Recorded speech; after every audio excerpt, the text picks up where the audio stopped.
dijeron respecto a los hechos anteriores, durante y posteriores, entonces ya resolvemos algunas cuestiones. Coincidimos totalmente que los hechos fueron así, de esa manera. Pero sí voy a tener que plantear algunas cuestiones como autorreferencia, generalmente no lo hago, pero para que podamos ubicarnos en qué pasaba en esos momentos, ¿no? Cómo era la situación de las organizaciones revolucionarias, o al menos la que yo militaba, que era Montonero, qué estaba pasando en las organizaciones en relación a algo que ellos bien explicaron, es decir, en relación a la vanguardia, al alza de la lucha de masas y el desarrollo de las vanguardias, y qué pasaba y cómo afectó la fuga, qué pasó realmente, cómo afectó por lo menos algunas de nuestras organizaciones. Insisto, los hechos me remito absolutamente, ni le quito ni le agrego una coma a lo que dijeron tanto Pablo como Daniel. Yo en esa época, hacia el 72, tenía 19 años, hacía un año que estaba militando en Montoneros, más o menos, muy poco tiempo. Uno entraba en esa época, en el caso de las organizaciones armadas peronistas, entraba sabiendo que la lucha digamos, anticapitalista y antiimperialista, o la lucha de clases y la lucha antiimperialista, se libraban dos espacios. Se libraba nacionalmente en Argentina y se libraba dentro del peronismo. O sea, uno sabía que la lucha militar no solamente se libraba en la Argentina, se libraba y violentamente dentro del peronismo, ¿no? Es decir, el nivel más alto de lucha de clases en la Argentina en los últimos 100 años, eso nosotros, bueno, como saben, yo milito en convocatoria según la independencia, y este es el concepto que tenemos, el nivel más alto se daba a fines de los 60, principios de los 70, y se daba también dentro del peronismo, de manera que las organizaciones que nos habrían precedido, digamos, de la edad de nuestros viejos, de nuestros abuelos, Tacorralo, Fuerzas Armadas Peronistas, el Destacamento del 5 de octubre, es decir, las que nos habían precedido fines de los 50 y 60, ya tenían ese carácter, es decir, un carácter también antiburocrático. Y sobre todo, característica independiente. ¿Qué significa independiente? Independiente de las estructuras del peronismo, de la derecha, de los sectores procapitalistas y preimperialistas, y también de Perón. Y también de Perón, sobre todo las Fuerzas Armadas Peronistas, que fueron los que nos precedieron, incluso generacionalmente, más de alguna manera tienen un conflicto interno por esa cuestión. Bueno, para 1972, yo tenía 19 años y era de lo que podríamos llamar la segunda generación de los montoneros. La primera estaba toda muerta o presa, ¿no? Ya podríamos ubicar la generación del Aramurazo, digamos, ¿no? La edad de que podía tener Claudía, qué sé yo, ¿no? Esa generación estaba, no toda, pero muy golpeada. La organización muy golpeada. La segunda generación, que sería esta, hacía poco que estábamos, con poca formación, con poca experiencia, con muy poca experiencia. Y medio en ese marco, ¿no? Es decir, había que cargarse al hombro la lucha de clase, la lucha antiimperialista y la lucha interna dentro del peronismo, que como toda lucha de clases, no se libra por carta documento ni por recursos armados, ¿no? La lucha de clases se libra con un alto nivel de organización, pero sobre todo con un alto nivel de violencia. Y eso es lo que le agregaría a todo lo que dijo Daniel, a la vanguardia, al antivanguardismo, a todo, ¿no? Estas tendencias, ¿no? Que nos putean, que esto que dice Pablo, no había que haber hecho la fuga. Bueno, yo le agregaría también la violencia, ¿no? La violencia. La violencia para los años 72, y yo le diría 2 o 3 años antes, estaba internalizada en nuestros pueblos también. Es decir, no era cuestionada. En todo caso era cuestionada, como bien se explicó acá, por los sectores más reformistas, las izquierdas reformistas, las izquierdas trotskistas, las izquierdas del PC, las izquierdas... pero en general, la violencia arrastrada de 100 años antes, de fines del siglo XIX, de principio del siglo XX, fines del siglo XIX, era parte de, es decir, nuestros abuelos, nuestros papás tomaban la violencia sindical, la violencia de la lucha de clase, la lucha de masa como algo más o menos natural.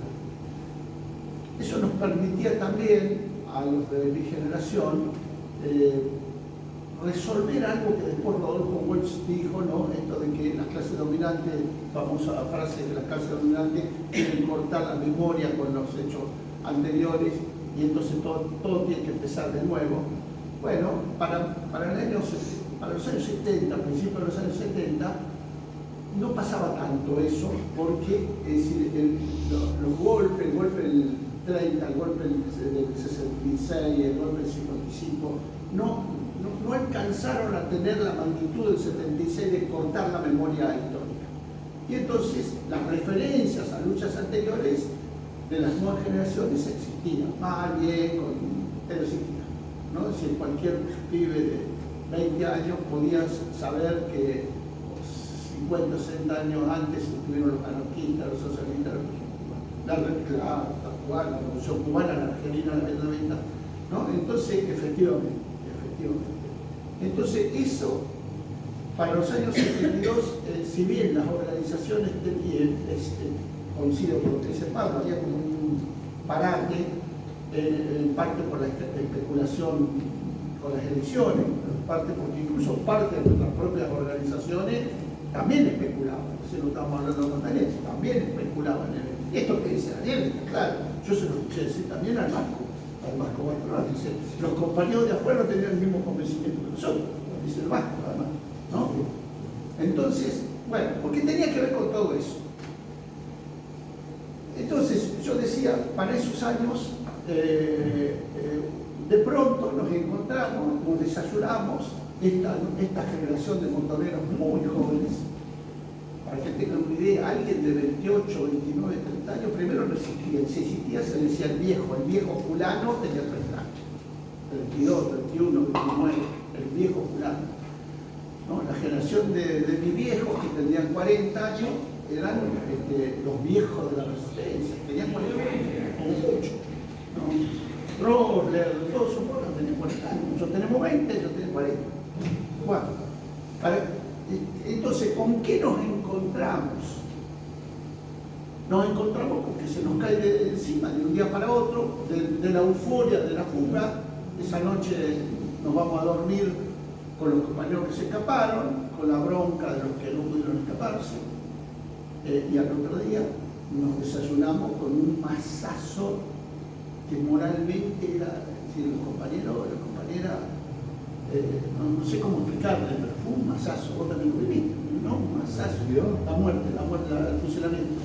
Yo me olvidé de contarlo el otro día. Estaba trabajando en el Ministerio de Economía, éramos 40 que éramos todos revolucionarios, porque éramos la FARC, había una radio allá, lejos, y por ahí empezamos a prestar atención, y escuchamos la noticia. A mí lo que me pasó, y nunca más en mi vida me pasó eso, es como si me hubiesen pegado una patada en la cabeza. Una patada en la cabeza y me estalló un dolor de cabeza. Yo terminé de laburar, fui a la facultad, se ve que no había escuchado radio, en esa época no había celular, no había teléfono, no había celular, no había teléfono, había un teléfono en toda la manzana por ahí. Así que me fui cagando. Cuando llego, cara de culos todos, me encuentro con un cementerio de la facultad. ¿Qué pasó? Y ahí cuentan, no, lo fusilaron como. Bueno, así que imagínense, ¿y quién está a cargo ahora? ¿Y cómo? ¿Y qué sé yo? Bueno, era difícil. Era una situación. Y ahí es donde aparece, voy a retomar dos cuestiones.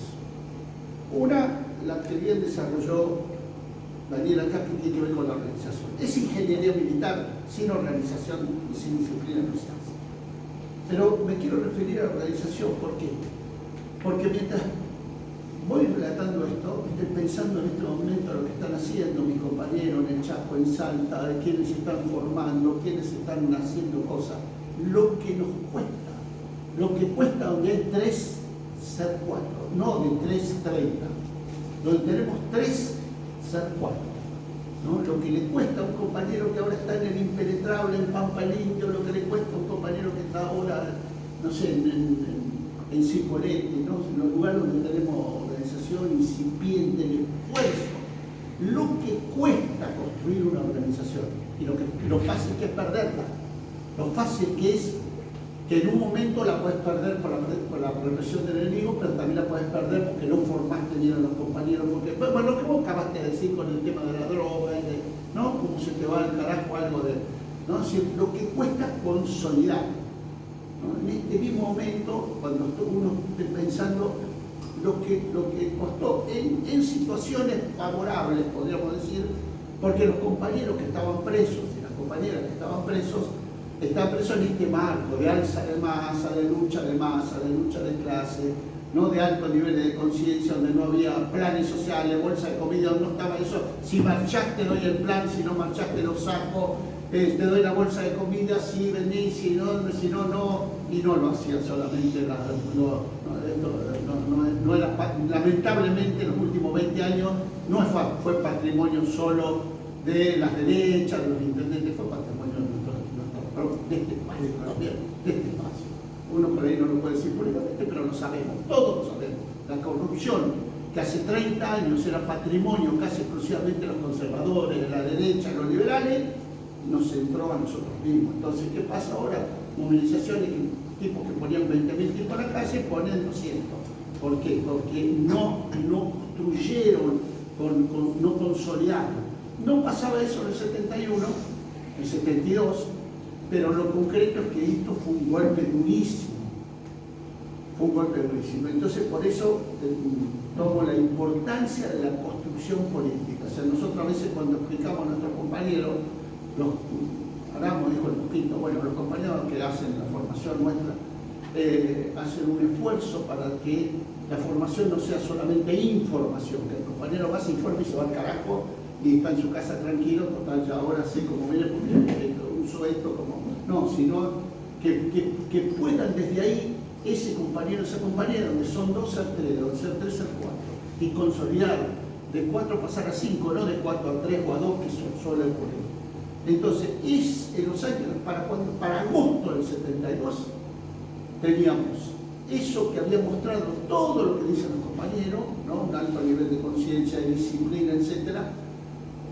Y a su vez el golpazo que implicó un golpe que uno podría decir es un golpe material importante, tanta cantidad de compañeros muertos, ¿no?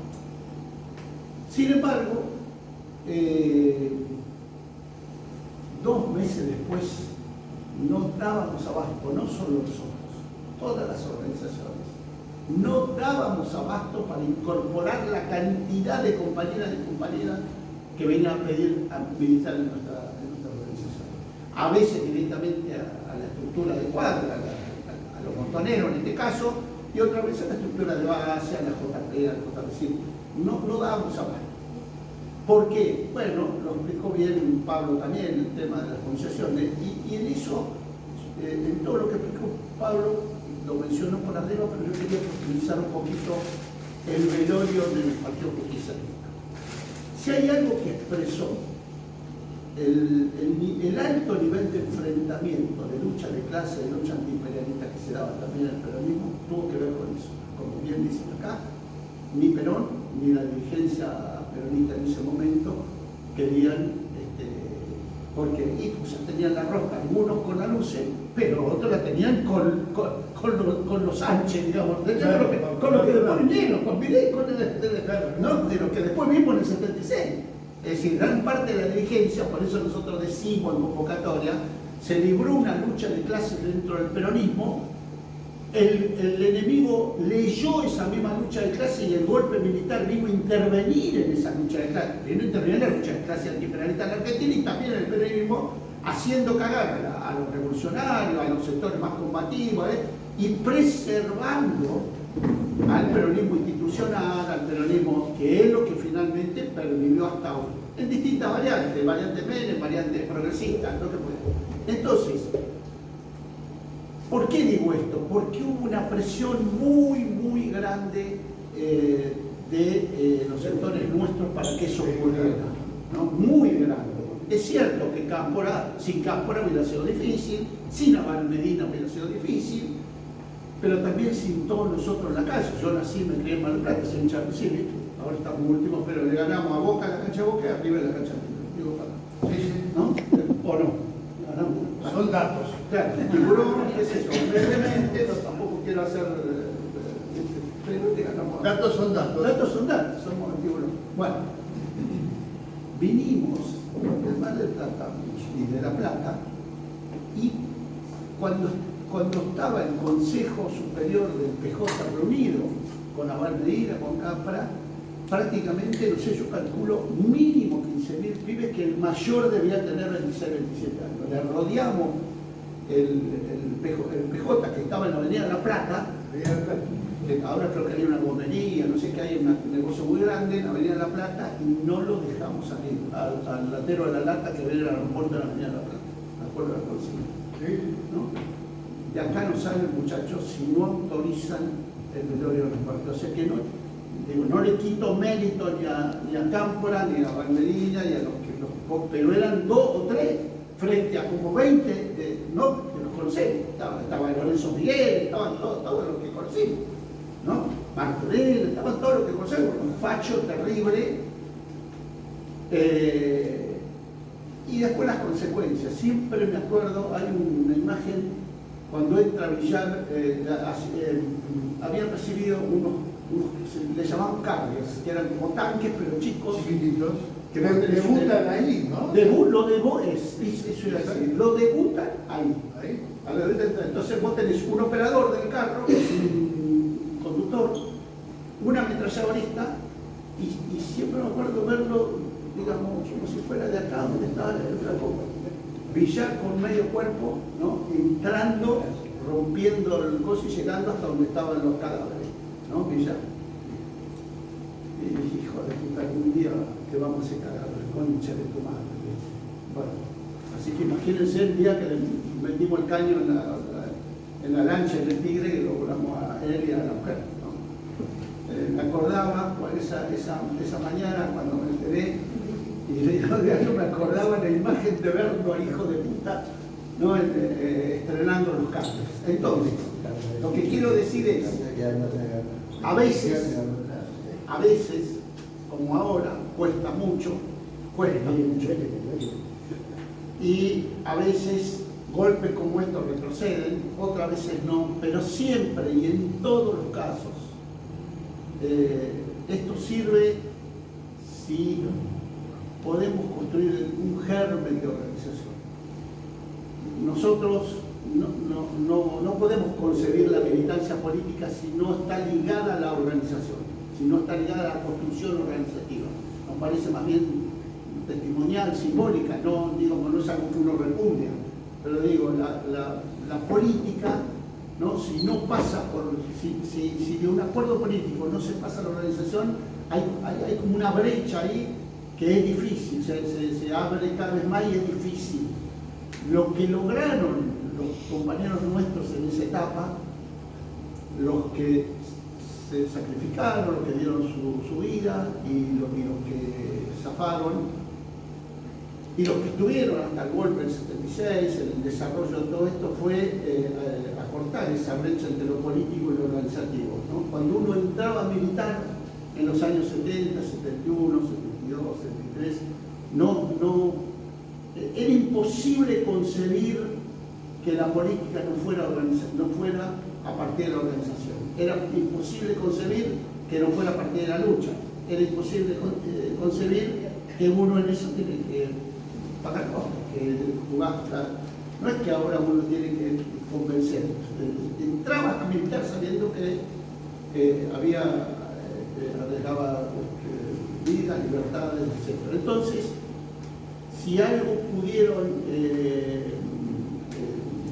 generar estos compañeros con 2 o 3 generaciones anteriores, diría yo también, que fueron los que fueron sentando las bases, ¿no? De todo esto, es eso, es poder hacer posible que cuando un compañero, una compañera nueva, el 23, 24, 25 de agosto viniera a una unidad básica, a un comité, a un local, o a decirte, che, vos estás militando, quiero militar con vos, tenía que ver con que no es que quiero militar con vos, vos, quiero militar en tu organización, ¿no? Es decir, quiero ser parte de un colectivo.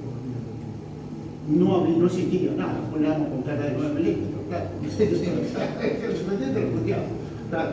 No había mucho independiente, claro, no existía eso. Eso es una cosa de ahora. No existía, ¿qué es eso? Entonces, lo más grande de ese periodo es eso, ¿no? Es la posibilidad concreta de que uno pueda absorber semejantes golpes, secarse las lágrimas, acomodarse un poco los cueros y seguir y tener desde dónde seguir. Cosa que ahora es más difícil, pero se intenta. Aún así se intenta.